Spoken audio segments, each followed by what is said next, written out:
Hey guys, what's up?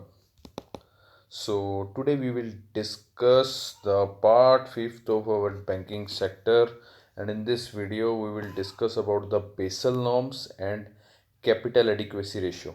Okay, so let's start. Basel norms क्या होते हैं sir? Basal क्या है सर? बेसल एक शहर का नाम है सर। कहाँ पे है सर? स्विट्जरलैंड में है। ओके। और Basel norms are laid down by the Basel committee on bank supervision. और ये कमेटी किसके अंडर फंक्शन करती है? अंडर बी आई एस बोले तो बैंक फॉर इंटरनेशनल सेटलमेंट।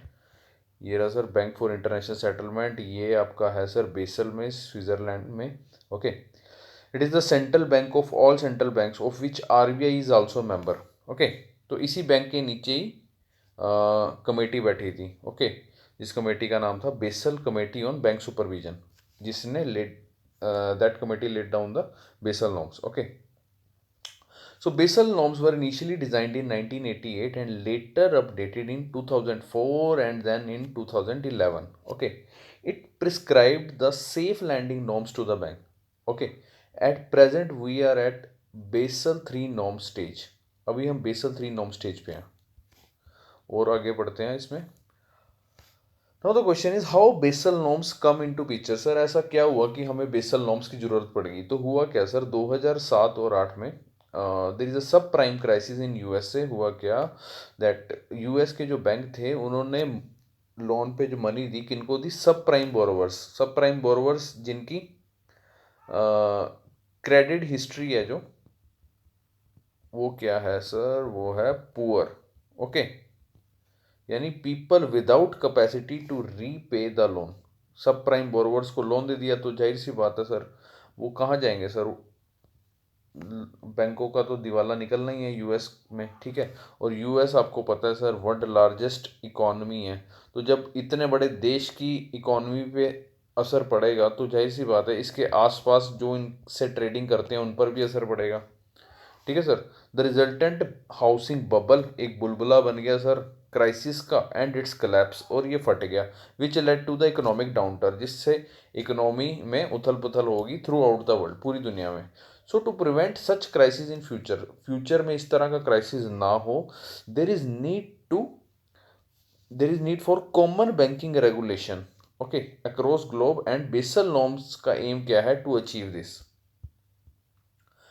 इसके लिए उन्होंने लेकर आया प्रावधान एक कैपिटल एडिक्वेसी रेशियो का। ये क्या है sir? Capital adequacy ratio is the ratio of a bank's capital in relation to its risk weighted assets and current liabilities. Okay. It is measured as sir, इसको मेजर कैसे करते हैं? Capital adequacy ratio को कैसे measure करते हैं? Total free capital of a bank in tier 1 and tier 2 divided by total risk weighted assets. Sir total free capital of a bank क्या है सर? बैंक की अपनी मनी, बैंक्स ओन मनी, जिसमें आपके शेयर कैपिटल आते हैं bank के reserves, bank के प्रेफरेंशियल्स, बैंक के bonds. Sir you don't need to dwell into these terms. ठीक है। आपको बस इतना पता होना चाहिए, शेयर कैपिटल SCRPB। ठीक है। ये सब इसके बीच में आते हैं। अगर आपको ज़्यादा पीएचडी करनी है तो आप विकीपीडिया पे इनके बारे में भी पढ़ सकते हो, but just for the sake of prelims आपको सिर्फ इतना पता होना चाहिए कैपिटल एडिक्वेसी रेशियो का फॉर्मूला क्या है सर। टोटल फ्री कैपिटल में क्या क्या चीज़ें आती हैं, जैसे share capital, reserve, preferential bonds, और total risk weighted assets it considers the credit risk. जो आप लोन दे रहे हो सर कस्टमर को, उसमें रिस्क कितना है, मार्केट रिस्क कितना है। सपोज आप किसी कोई भी बिजनेस प्रोजेक्ट के लिए लोन दे रहे हो, ठीक है, तो वो मार्केट में चलेगा या नहीं चलेगा, तो मार्केट रिस्क कितना है, ऑपरेशनल रिस्क कितना है, यानी वो बिजनेस प्लान की आउटपुट कैसे निकलेगी, ऑपरेट कैसे होगा, वो रिस्क कितना है। ठीक है। वो सब कंसीडर करता है बैंक। ठीक है। दिस रेशियो इज यूज्ड, तो ये रेशियो का काम क्या है basically? This ratio is used to protect the depositors. Depositor को कैसे प्रोटेक्ट करेगा सर? देखो होता क्या है सर, जैसे मान लो आप एक हो सर आम आदमी, ठीक है, आप बैंक के पास गए, आपने बैंक में अपनी जमा पूंजी कराई सर 10 लाख रुपए। आपने कहा भैया ये 10 लाख रुपए मैं लूँगा बैंक से 10 साल बाद, तो ये 10 के हो जाएंगे 15 लाख रुपए। ठीक है। ब्याज ब्याज लगा के। ठीक है। और ये 15 लाख रुपए मैं यूज़ करूँगा बेटी की शादी के लिए, अपनी माँ के आंखों के ऑपरेशन के लिए। ठीक है। और दादी माँ की तीर्थ यात्रा के लिए, ठीक है, किसी धार्मिक स्थान पे लेकर जाना है। तो जाहिर सी बात है, अब ये डिपॉजिटर का पैसा सारा किसके पास है? बैंक के पास। और ये बैंक ये वाला पैसा कहाँ यूज करेगी? आगे फर्दर लोगों को देने के लिए, बिजनेसमैन को देने के लिए। लेकिन बिजनेसमैन आपको पता है कैसे हैं? माल्या जैसे, ठीक है, वो माल्या जैसे जो उड़ जाते हैं पैसा लेके। जब वो पैसा लेके उड़ जाते हैं तो ये जो बेचारे गरीब जिससे क्या होगा? बैंक का क्या निकल जाएगा सर? दिवाला निकल जाएगा, यानी बैंक विल बिकम इंसॉल्वेंट। ठीक है, जब इंसॉल्वेंट हो जाएगा तो उस केस में वो कहते हैं कि एक कैपिटल एडिक्वेसी रेशियो होनी चाहिए, यानी कुछ पर्टिकुलर अमाउंट आपको रखना पड़ेगा। अभी वो आगे देखेंगे। जैसे कि बेसल 3 नॉर्म्स कहते हैं that capital adequacy ratio should be 8%। ठीक है, लेकिन हमारे आरबीआई साहब ने कहा है कि नहीं भैया, हिंदुस्तान के बैंकों को कैपिटल एडिक्वेसी रेशियो 9% रखनी पड़ेगी। समझते हैं कैसे?